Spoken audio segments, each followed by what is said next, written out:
Nú verða semst allir að hætta á Facebook og byrja á þessari bók hérna, til að fá svona vera virk. En það mjög sönn ánægja að kynna Linda Price, Dr. Linda Price. Hún can I do this in Icelandic? Yes. Okay. Don't say anything bad. No. I won't tell whatever what I know about you. Please don't tell that. Hún prófessor við Open University í Bretlandi og í 20% starfi reynda líka sem prófessor við verkfræðideildina í Lundi, þar sem hún að vinna að því að aðstoða kennara við kennsluþróun á báðum stöðum. Hún kemur upphaflega hún var upphaflega í svona tölvunafræðingur, kemur þar með áhugan á upplýsingatækninni, en fékk svo áhuga kennslumálum og hefur náð að blanda þessu svona ágætlega saman.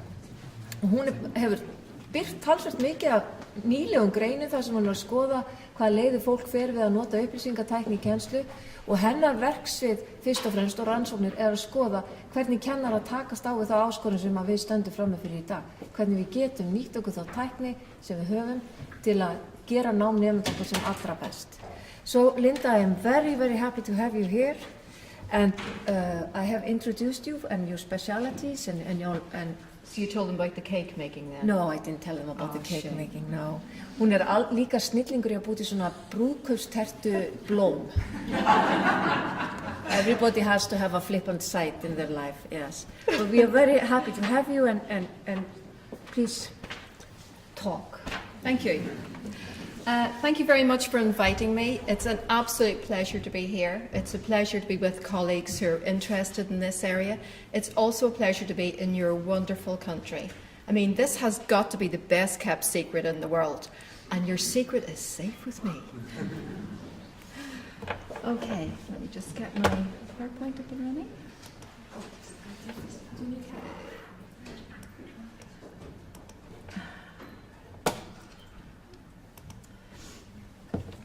Okay, something that I'm very interested in, can you all hear me okay? Yes? Is thinking about our students and how we're going to prepare them for life tomorrow. So I think things have changed quite a bit in the world. And one of the questions is how can blended learning, whatever that is, help us with that task? So why would we bother using technology in education?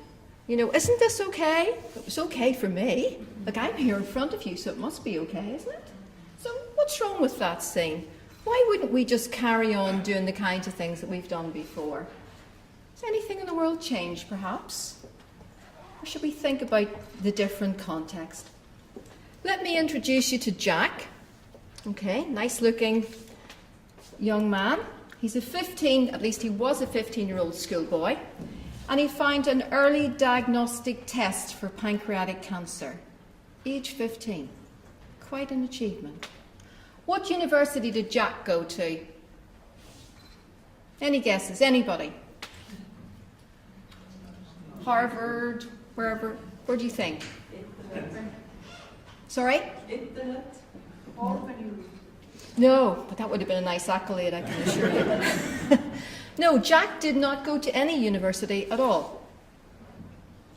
Yes, Jack made this discovery himself, okay, using access to resources that he found on the internet.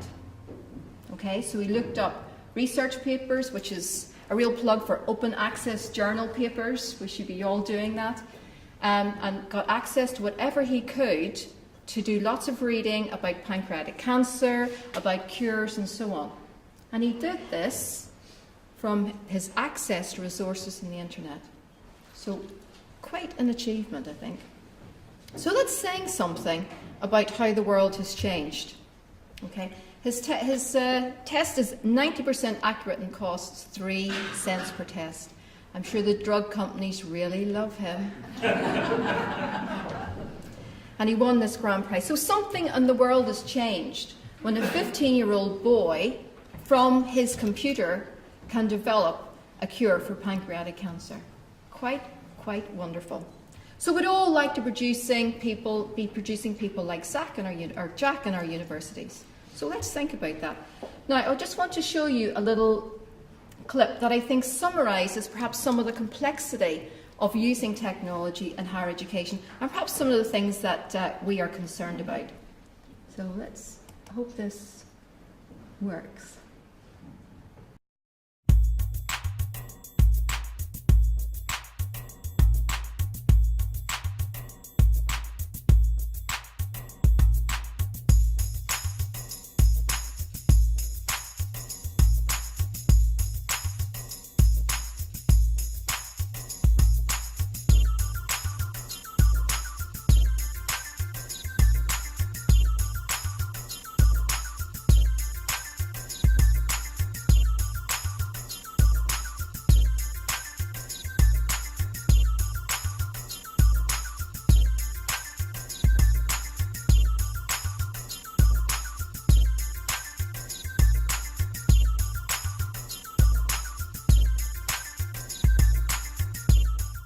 Probably the most important thing for kids growing up today is the love of embracing change. How do we educate our children to take their place in the economies of the 21st century? How do we do that, given that we can't anticipate what the economy will look like at the end of next week? In 1931, my grandmother, bottom left for you guys over here, graduated from the 8th grade. She went to school to get the information because that's where the information lived. It was in the books, it was inside the teacher's head, and she needed to go there to get the information because that's how you learned. The current system of education was designed and conceived and structured for a different age.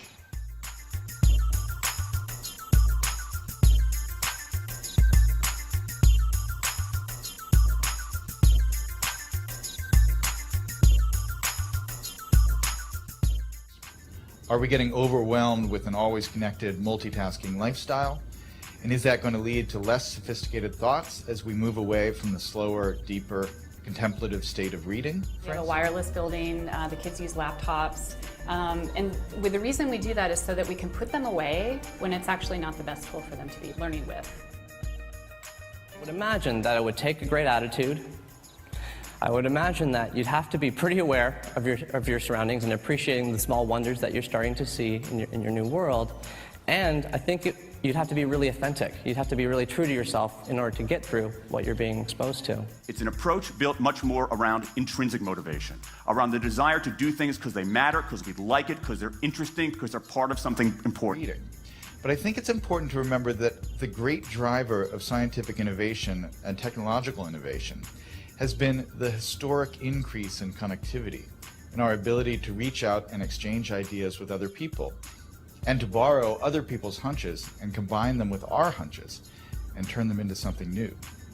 That really has, I think, been, more than anything else, the primary engine of creativity and innovation over the last 600 or 700 years. Autonomy, the urge to direct our own lives, mastery, the desire to get better and better at something that matters, and purpose, the yearning to do what we do in the service of something larger than ourselves.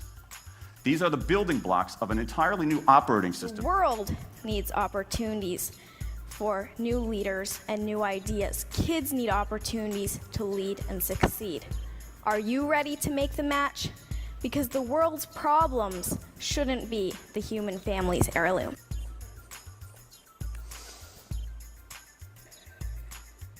My wish is for you to help a strong, sustainable movement to educate every child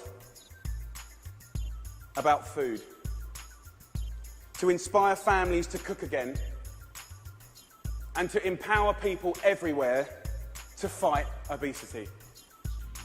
And so yes, it's true we're more distracted. But what has happened that is really miraculous and marvelous over the last 15 years is that we have so many new ways to connect and so many new ways to reach out and find other people who have that missing piece that will complete the idea we're working on, or to stumble serendipitously across some amazing new piece of information that we can use to build and improve our own ideas. What we're saying by valuing informal learning is not that we should abandon formal learning, but that we should get those working together in a much more coordinated way.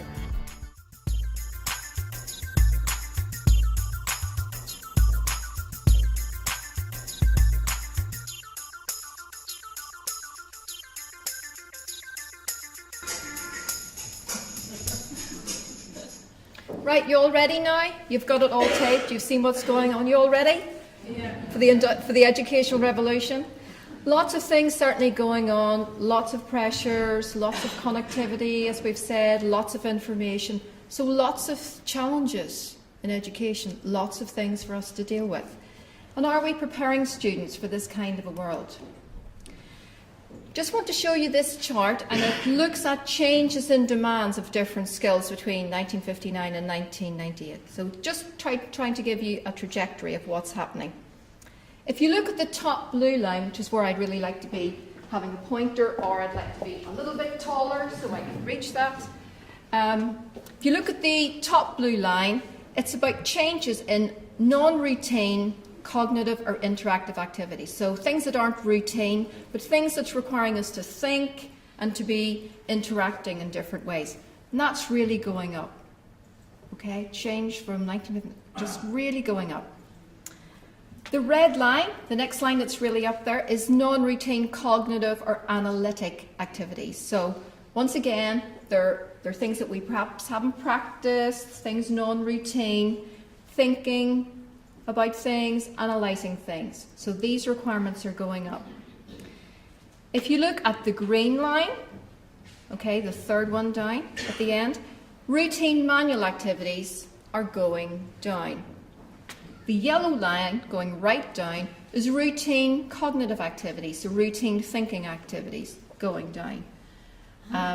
And the red line, the other very bottom line, is non-routine manual. So what this is saying is there's a change in demands. So we have to be preparing students to be dealing with the world where they might not have had the answer, or they mightn't have had a practice of the solution before. So it's a more uncertain world. So we have to be training them to be able to do things that they might not have done before, to be able to solve problems, perhaps where the question has not yet been asked. So that's quite a change, because historically we've been preparing students for a rather different world.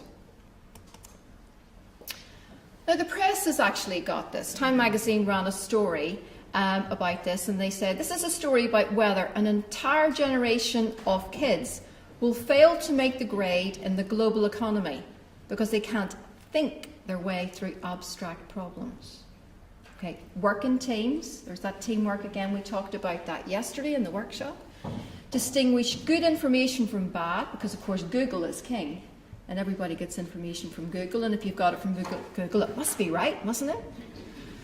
Or speak a language other than English. Well, you're well ahead there, I don't know how many languages you all speak, it's just fantastic. So, the press understands the changes. The politicians get it. Okay, one of the world's leaders, in terms of a superpower. I'm calling on our nation, he says, to develop standards and assessments that don't simply measure whether students can fill in a bubble on a test, but whether they can possess 21st century skills like problem solving and critical thinking and entrepreneurship and creativity. And in some ways we always did those things, but I think the degree to which those are important is much more elevated in today's world. Are we getting it? Do we understand what we need to do? Okay. And Sepp said a while ago in 2004, it is ironic that in the so-called information age, we are still graduating passive, solitary learners, poorly equipped to cope with the explosion of information resources competing for their attention. Now, she said this in 2004, and I'm asking, have we changed a lot from 2004? Are we graduating passive, solitary learners, or are we graduating students who do have the ability to work in groups, who do have the ability to be developing new information, to be developing new skills and so on, and able to cope and understand the quality of the information that they get on Google, to be able to distinguish its value? Are we developing those skills in those people? So, we need to be developing learners who need to not just learn, but unlearn and relearn. Because it's not about what they do when they leave our universities, it's about what they can do in the future. Are we preparing them to be able to cope with questions, answering questions not yet asked, not yet conceived? Are we preparing them for this changing world? So let's have a look at this picture. What's going on in this picture? What kind of learning is going on here? Anybody? Anything at all that you think is going on? What's your view about this picture? What's it saying about the kind of learning? Is it interactive? Is it passive? Is there lots of group work going on? No, not at all. And if you look at the walls in the room, they've got the information all around the walls. So they've come to this place because they've come to get some information. They've come to be taught, okay? And they trust this authority figure. You can see the teacher, she's standing at the back. So she's certifying the quality of the information they get because she's the teacher and she knows everything, okay? And what she says is right. So what do you think the students' jobs are there? Are their jobs to try and find out new answers, or are their jobs to regurgitate what this teacher has said? So their jobs is probably, looking at the desks, is to regurgitate what the teacher has said. They're probably not allowed to talk, I would think. There's probably banned, we don't want them to talk. So it's kind of individualistic learning. Okay? They've come to this room to get the information, because probably some of them in this period of time might have had access to the books at home, might have had access to the information at home. They might be from parents who weren't well educated themselves, so they had to come to this place to be educated. What's different about this picture? Have a look around the room. I'm doing exactly the same thing as that other teacher was doing, aren't I? Now, I'm not saying we're all doing this in education or that this is the only model we have, but my concern is that even if we're not doing this, this kind of model is a predominant model often in our heads in terms of it's kind of a transmissive model. Because if you think of what's going on, these students are sort of been marched into this room, but actually they don't necessarily need to come to that room to get the information because actually they've got access to so much outside. So the problem is not access to information. The problem really is about their ability to discern whether it's useful or not, or whether it's valuable, or to be analytical with that information, or be able to create solutions out of the information that they have access to. So I think the issues are a little bit different. So, skills for tomorrow's students, what should they look like? Well, certainly we wanted to be developing these intellectual abilities. Discernment. Discernment's really important. Knowing whether the information you got in Google is of any value or not, or whether you can trust it. Analytical skills, evaluation skills, synthesis skills. These are things we hold dear, but I think they're going to be really, really important in fostering the important things that our 21st century graduates need as they leave university. We need to enable them to find new knowledge, to new problems not yet conceived, to determine whether that's valuable or not, to be able to use it to solve new problems, and I say to learn, unlearn and relearn. So they're fostering this ability for them to be able to learn for themselves. So we need to be helping develop learners as future professionals in this very global, interconnected world. We're so interconnected now. You can be talking to someone in Australia via Skype, via whatever, in a way that we couldn't easily do before. So very interesting. So the challenge then is to know how to use the technology purposefully to help the students develop these skills. So how do we go about that? How do we do that? So there's a lot of talk about blended learning and blended learning being able to help us with these skills. And I'm asking, well, what is blended learning? Well, what's that? Okay. Now, there's contention in the literature as to what blended learning is, and we talked about this yesterday. We had quite a discussion about that at our workshop. And here's some views about blended learning. It's about the integration or combination of traditional learning with web-based online approaches. Or it's a combination of media and tools in an e-learning environment. Or it's a combination of a variety of pedagogical approaches, regardless of the technology. So you could be mixing behaviourist, constructivist, cognitive approaches to teaching.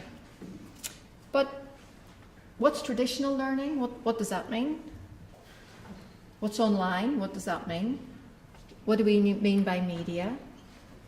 And what do we mean by different pedagogical approaches? So, lots of things that we need to think about. Other views are about this mix of combining ICT to reach an educational goal, somewhat similar to the previous definitions. Combining pedagogical approaches for optimal learning, with or without ICT. Or combining any form of ICT with face-to-face, maybe it's that. Or combining ICT with those actual jobs that people do in the workplace.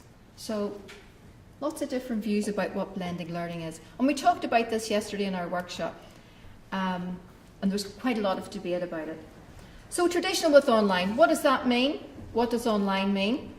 And it does appear to be mixing a view about a pedagogical approach with the delivery mechanism. And was that something we're concerned about? But the central question really is, why use technology? So I think it's not about the blend or what are we blending, whatever. It's about why are we using technology? And how is that going to help our students achieve and foster the kind of skills that we need them to have? So those are really the important questions.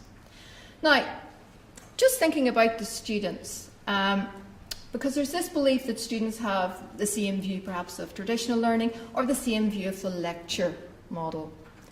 And Martin Oliver in the Knowledge Media Lab in the Institute of Education in London did some work, him and Grania, and they asked students about their interpretation of a lecture. And there were variations about their views of what lectures were. And this depended upon the topic they were studying, the group size, the study year, expectations, and other kind of happenings or things going on in the course. So what this is saying is that the lecture model was a socially constructed experience. It wasn't experienced through any particular media. It was experienced through this interaction with one's peers and to do with the nature of the course. So that's something very important that we have to remember. Learning is a socially constructed experience, regardless of any media. I was very pleased yesterday in the workshop that people come up with a definition of blended learning, which I thought was really quite interesting. And this is what they come up with, because we talked about what's blended learning, what is it, and so on. And this was their definition. I thought I'd put it up today because I was very pleased with this, because I think this is a definition that I would like to use. And I think if I'd worked all week, I couldn't have got as nice a description as that. So the definition from our workshop yesterday was about creating a learning environment or space that serves students with different learning needs in different contexts and situations. And I think that's very good. Get that out there, folks. Get that published. Fantastic.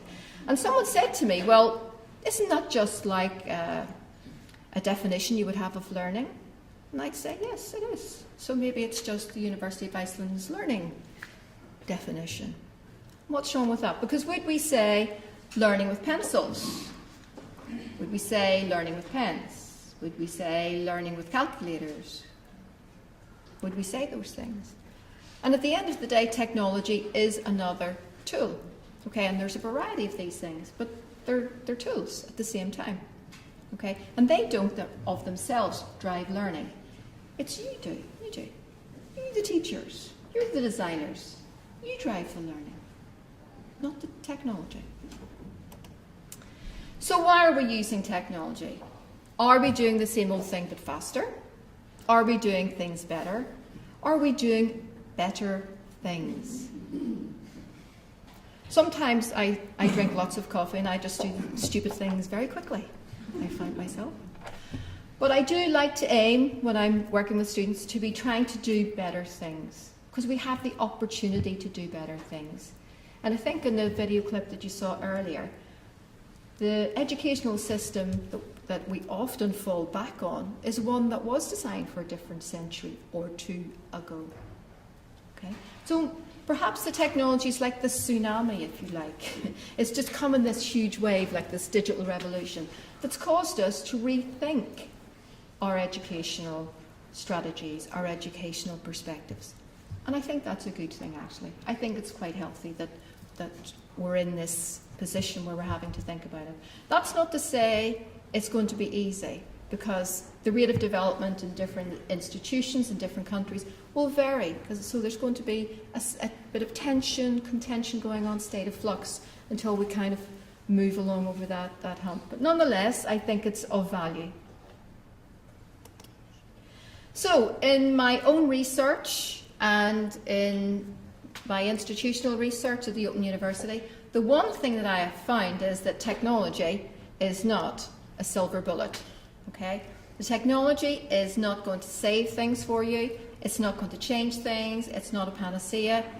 Okay? You are. You're the panacea, actually. The teachers, how you design your learning and so on. That's the thing that's really, really important. Okay. My screen is just frozen, by the way, so I will just carry on as usual. At the Open University, I do quite a lot of what's called institutional research. So I look at the course experience questionnaire we have that goes out to students every year. And one of the things we did was I charted for a number of courses students' perceptions of the use of technology with their perceptions of different media types. Okay, and here we have the chart. And the red line demonstrates this one. Okay. It demonstrates their overall satisfaction with the quality of the module. So it's how they perceive the quality. Okay. The blue line next to it, the second line, indicates their perceptions of their enjoyment of reading through printed text. The next line, the yellow line, shows their enjoyment of reading text online. See, not just so good, so just remember that. They don't like reading text online so much. The next line is about their enjoyment of reading or using audio materials to support their learning.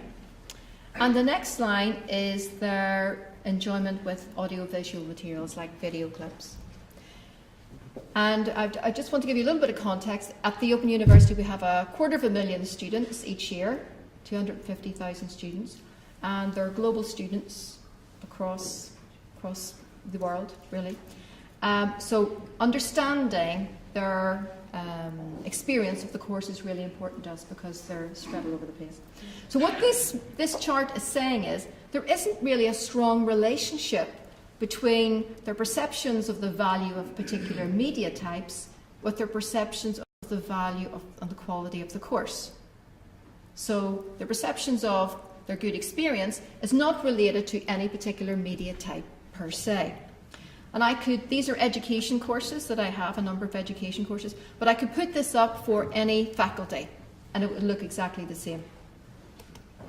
Now look at this chart. This time we've charted their perceptions of the value of the course, again, same red line, their overall satisfaction, with two other things. Their understanding of what was required to complete the assessed work and their perceptions of how the assessed activities supported their learning. And I think what you can see in this chart is there is a strong relationship between their overall satisfaction with the course and their satisfaction with the assessment and how that's helping their learning. So media is not determining how good the quality of their experience is, but how the course is designed in terms of its assessment very clearly is determining their satisfaction with the course. So very important. So assessment is very significant. It defines what we call the de facto curriculum. Now, who among you in this room did not, when it came to the exams when you were all at university, go to the library, figure out what the previous 5 years' exams were, figure out what questions might come up and revise to the exam? Who here did not do that? Like, I will honestly put my hand up and say, yes, I did that. So that's a lesson for us all, and we have to remember that how things are assessed determines the curriculum. It determines what's learned. Not what you've written in your learning outcomes. That's lovely, but they're, very nice, but that's for us. What they will actually learn is what you test them on. And the way you write your exam will determine the way that they go about the learning and the nature of that learning, whether it's about thinking about things deeply so they can answer carefully and reflectively and in a deep way that demonstrates understanding, or whether it's something where we ask them to describe and list and they just decide, well, they've got to learn all the facts and they go about this in a superficial way. And that's important because when we get them to go outside in the future, we don't want them to recite a list of facts because they don't have to do that. They can look that up in Google. But we do want them to understand how they could apply that knowledge and figure out maybe how to cure pancreatic cancer or some other cancer or something else in the future. So assessment's very important, and it's based on the notion of constructive alignment. Biggs is constructive alignment. So if you haven't heard of that or you don't know about it, come and see me afterwards or go in and look it up. It's a very important theoretical principle, and it's one that's very powerful and can help us to drive the kinds of learning that we want to get out of our students. Now, if you weren't concerned about that, if you weren't convinced about that, I will mention MOOCs. Okay. Now, does everyone know what a MOOC is? Massive Open Online Course. Okay. And there's been a move that's kind of come from America that, okay, we'll just put this online and this will be fab, and we've given access to everyone and everyone can join in and it's free and all the rest of it. And some university senior management have kind of got this view that this is a great idea. Yes, this will save us money. We can educate loads of people and fantastic. But who are the people who enrol in MOOCs, do you think? Undergraduate students who feel they need an education? Who do you think is enrolling in MOOCs? Any ideas? There you go. Well-educated people who already have degrees, or people who already have lots of social and intellectual capital. Okay, we'll just have a look at this chart. This is the drop-off. Okay, we might start up here with about 100% joining in, fine, and the blue area are the lurkers. Then you've got drop-ins, passive participants, and active participants. Quite a drop-off. And the completion rate is something between 5 to 10%. Now, if the rector of this university got 5 to 10% pass rate on his courses, I think some of you might be out of a job. So I don't think we want to go down that route. And someone asked me, well, why do so many universities have them? Well, I think it's a nice accessory. It's like the latest handbag. And no one wants to be without the latest handbag. For us, it's a handbag of a different course in the Open University because we get what we call click-on. It's kind of like advertising our wares. And certainly the philosophy and the principle behind this is great, that you want to have this free, you want to have open access, but there are a number of issues about this because it is somewhat transmissive. There isn't really any assessment behind it, and there's certainly no certification. So those are important things that people want when they come for an education. They do want to have some kind of assessment associated with it, so they know that they've reached the grade as well. They also want this, and they want to have some kind of certification. So nice idea, but back again to fundamental things that we actually already know about higher education, that assessment's very, very important. So that brings us to the relationship then between the use of technology and our understanding of teaching and how this all works out in terms of learning outcomes. And I call it the pedagogy technology cascade, because what we think about teaching fundamentally influences the student learning outcomes, or what they walk away with, what they've learned when they leave. So if I think that good teaching is me standing here like the sage on the stage, telling you exactly what you need to know, then I'm demonstrating a very transmissive style of teaching. So if I was going to use technology, then the kinds of things that I might do is think, oh, well, I'll just video my lecture, and that'll be wonderful, won't it? But if I am a very constructivist teacher, and that my belief about teaching is that I help students to create things and develop their own learning, then instead of doing this, I might point you to some resources, but I give you a task to do, a problem to solve, and maybe get you working in groups. And you might still be using some kind of technology. You might be using video clips again to demonstrate your solution to the problem I've given you. but the technology is used in a different way because of the nature of how I've set up the assessment or how I've designed the course. So, what I think about teaching will affect how I approach my teaching. It will affect how I use my technology for my teaching. It will affect how I assess my students. It will affect the students' approaches to learning, and it will affect the student learning outcomes. So really, we're in the region of thinking about our beliefs about teaching, our conceptions of teaching. So that's fundamentally, I think, where we have to start and reflect on those. So as Tony Bates once said, good teaching may overcome a poor choice in the use of technology. But technology will never save poor teaching. Usually it makes it worse. I have happened to see this in the Open University when back about 1995, when we were becoming very digital and very digitally organised. Eventually there was a mandate by the Vice-Chancellor. Everyone is going to have technology in their courses. Well, academics are very smart. Think, I can do that. I'll have a conference online, job done, tick, I can move on.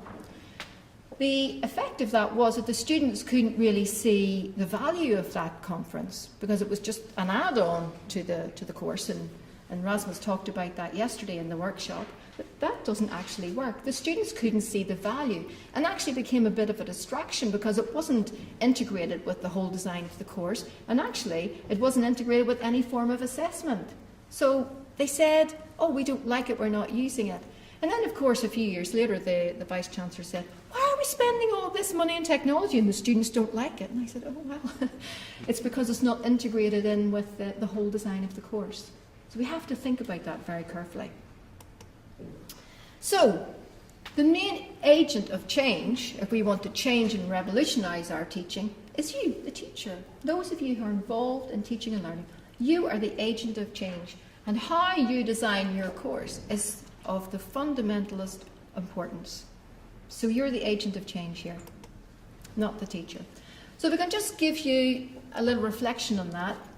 For example, if one is in what I call an instruction paradigm, where I'm giving you instruction, I'm telling you what to do, the mission is all about delivering instruction. I'm here and it's about I'm delivering it to you. And it's about the quality of my instruction. And it's about improving your access to me. But if I'm in a learning paradigm, it's about enabling learning. How do I go about enabling learning? It's about improving the quality of the student learning, and it's about improving the student success. So you can see the missions are different in those two paradigms. The criteria for success is different, because in the instruction paradigm, we're focused on curriculum development. How good is the curriculum? What is the quality and quantity of the resources? How good are the resources? What's the quality of the teaching? But in the learning paradigm, it's thinking about how can we use these learning technologies to aid development? What's the quality of the outcomes? And what's the quality of the student learning? So the criteria for success is different in those paradigms too. And then the teaching and learning structures are also different. In the instruction paradigm, it's atomistic. You know, what courses can we put together to make this degree? The learning's held constant in terms of a fixed schedule, one teacher, one classroom, we're covering the material. In the learning paradigm, it's holistic.